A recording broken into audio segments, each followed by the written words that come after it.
नमस्कार दोस्तों, आज के हमारे इस वीडियो में हम आपके लिए भगवान शिव की एक बहुत सुंदर कहानी लेकर आए हैं।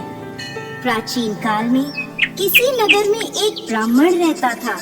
ब्राह्मण के वासुदेव नाम का पुत्र था, जो बुरी संगत में फंसकर पाप करने लगा था।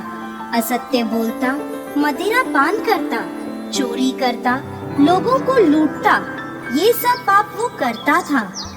जब ब्राह्मण और उसके परिवार वालों को उसके इस पाप कर्म का पता चला, तो उन्होंने अपने पुत्र को घर से बाहर निकाल दिया। वो पश्चाताप करने दूसरे नगर में चला गया।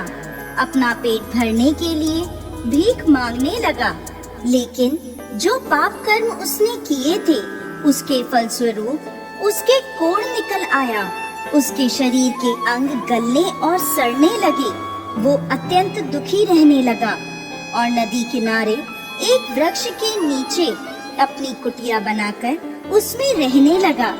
उसकी इस दशा पर तरस खाकर दया कर लोग उसे वही कुटिया में कुछ भिक्षा दे जाते। कोई खाने को दे जाता तो कोई पहनने को वस्त्र आदि दे जाया करता था, जिससे उसका गुजारा होने लगा।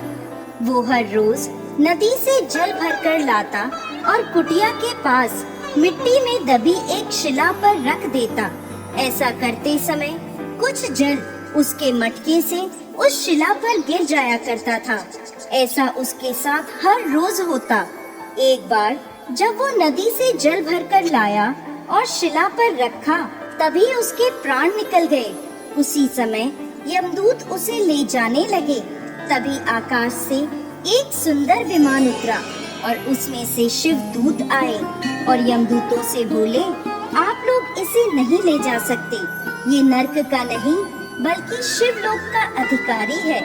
यमदूत बोले, इसने सारी उम्र बड़े पाप किए हैं।